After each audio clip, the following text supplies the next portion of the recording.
Je n'aurais jamais imaginé devoir faire face à cette situation un jour. Ce n'est vraiment pas facile, ce n'est pas quelque chose à prendre à la légère. Ça a une importance considérable.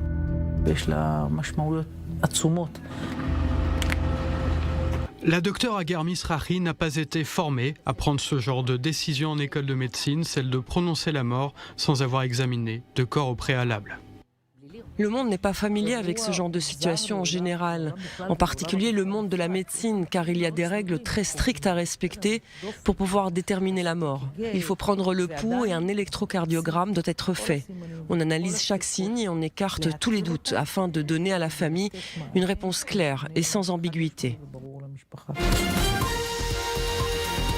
קיבוץ ניר עוז הודיע על הרצחה של ג'ודי ויינשטיין חגי, נרצחה ב7 באוקטובר, יחד עם בעלה גדי חגי, הגופות של שניהם מוחזקות בידי חמאס. Jusqu'à ce que l'on apprenne la difficile nouvelle concernant Judy, on pensait qu'elle avait été kidnappée. La dernière fois qu'elle a donné signe de vie, c'était lors de sa promenade matinale près de Nir Oz. La semaine dernière, la famille a été informée de la mort de son mari Gadi. Aujourd'hui, c'est au tour de Judy. Son cas fait partie de ceux qui sont restés en suspens et dont le docteur Mizrahi a débattu pendant de nombreuses semaines avec le comité dont elle fait partie. Elle figure parmi les cas les plus complexes auxquels on a eu affaire. On nous a décrit les circonstances de l'événement et on a entendu l'appel qu'elle a passé à la ligne d'urgence de Magen David Adom.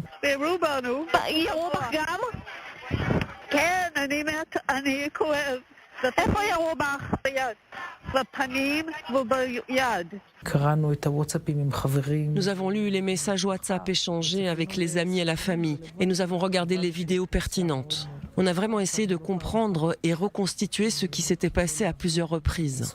Ce Shabbat noir a soulevé de nombreuses questions difficiles, dont celle de savoir s'il est possible de déclarer la mort d'un otage toujours en captivité. Certains ont été assassinés et emmenés dans la bande de Gaza, d'autres y ont été emmenés blessés et n'ont pas survécu à leurs blessures. D'autres encore ont été assassinés à Gaza. Le ministère de la Santé a mis en place un comité chargé d'évaluer la situation des personnes enlevées, dirigé par la docteure Hagar Mizrahi, chef de la division médicale du ministère et experte en chirurgie. Ce comité d'experts a pour mission de déterminer ce qui est arrivé aux otages. Il recueille toutes les informations possibles et visionne des heures de vidéos. On fait partie de ce comité en tant que médecin. On analyse les preuves sur une base médicale. Il ne s'agit pas seulement de regarder des vidéos. On s'assoit et on regarde littéralement le moindre détail. On observe et on analyse les mouvements respiratoires. On regarde les mouvements des paupières, du corps, les réactions face à la douleur. On s'occupe aussi principalement d'analyser les blessures par balle, l'endroit où les victimes ont été touchées, les organes atteints. Tous ces éléments, en considérant le fait qu'ils ne reçoivent pas de traitement médical approprié là-bas, nous amènent à tirer nos conclusions. C'est ainsi qu'ils ont pu déterminer qu'Avivat Tzlili, Ofra Kedar et Imbar Eman avaient été assassinés par le Hamas. Le monde du droit, où un doute raisonnable est parfois nécessaire pour prendre une décision, diffère de la médecine. Les 3 docteurs doivent être entièrement certains de leur diagnostic avant d'annoncer la nouvelle aux familles. On s'assoit et si on n'arrive pas à une conclusion, alors on dit que nous n'avons pas encore pris de décision. Des preuves supplémentaires arriveront, le Hamas publiera quelque chose, on recevra d'autres informations, on intégrera ces nouveaux éléments à nos recherches et on regardera une nouvelle fois les preuves, du début à la fin, avant de prendre une décision.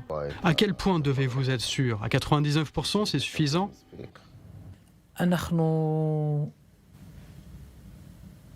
On vérifie chaque paramètre jusqu'à ce que nous soyons tous convaincus. Pour moi, ça doit être 100%. C'est la pire des choses. Je ne peux pas rester sans réponse. J'ai besoin de savoir. Danny Engel a été informé que son frère Ronen avait été enlevé avec sa famille dans leur maison de Nir Oz, mais son intuition lui disait qu'il avait probablement été tué et a combattu les terroristes qui ont pénétré dans son appartement. Personne n'avait eu de ses nouvelles depuis. C'était très inquiétant. Au milieu de tout ça, je me suis accroché à une sorte d'optimisme.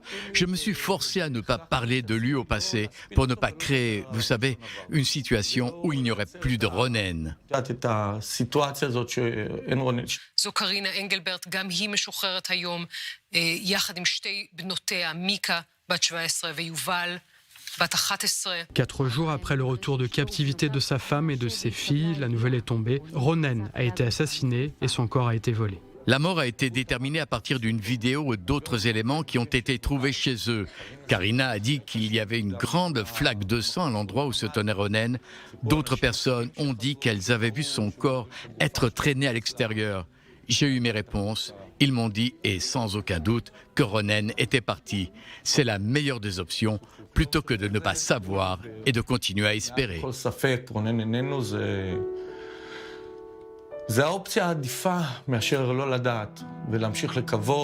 Le message reçu par la famille Illouz concernant la mort de Guy, le musicien de 26 ans qui participait à la fête de Reim, est un peu différent.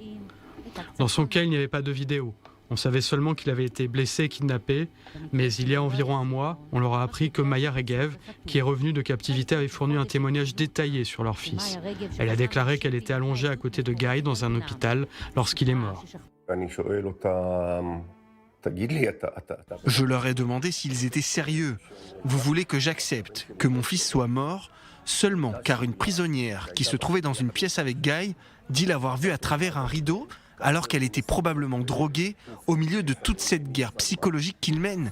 Je n'étais pas prêt à accepter cela, mais je voulais rencontrer Maya Regev.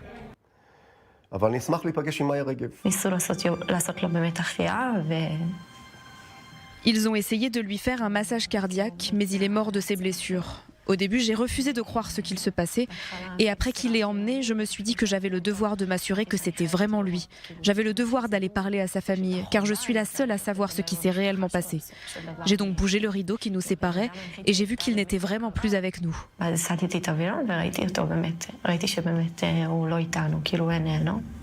Après que les parents de Guy ont entendu Maya et les détails qu'elle avait à partager, la façon dont il l'a mis dans un sac mortuaire blanc, ils ont été convaincus. Ils se sont assis pour dire au revoir à leur garçon.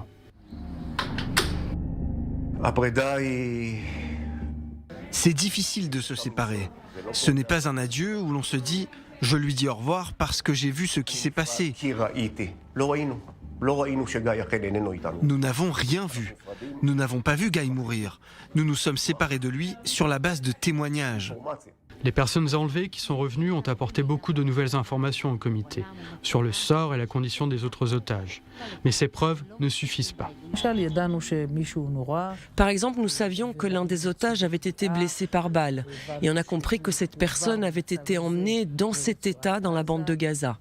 Pour la traiter, il faudrait un traitement très intensif, très avancé si c'est possible, pendant un certain temps. Il y a tout un tas de paramètres qui rentrent en compte, surtout si l'un des autres ex-otages déclare ensuite qu'il a vu cette personne mourir. Tant que son corps n'arrivera pas en Israël, je ne serai pas... Ce n'est pas une question de doute, vraiment. Je sais bien qu'il ne va pas frapper à la porte demain. Mais pour moi, l'histoire n'est pas finie. Les corps des personnes enlevées qui sont rentrées en Israël ont été examinés minutieusement par le comité de la Dr Mizrahi afin de confirmer les circonstances de la mort.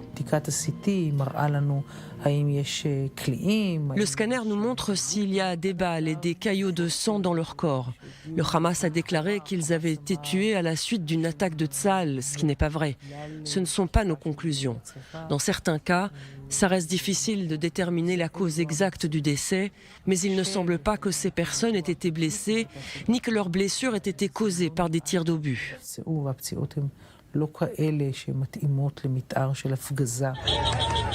Le comité s'occupe non seulement des morts, mais aussi de ceux qui reviennent vivants de captivité. En tant que médecin, Hagar Mizrahi tente de comprendre le traitement médical qu'ils ont reçu. À sa grande surprise, elle a découvert qu'on leur a donné non seulement des médicaments sur ordonnance, mais aussi des médicaments dangereux.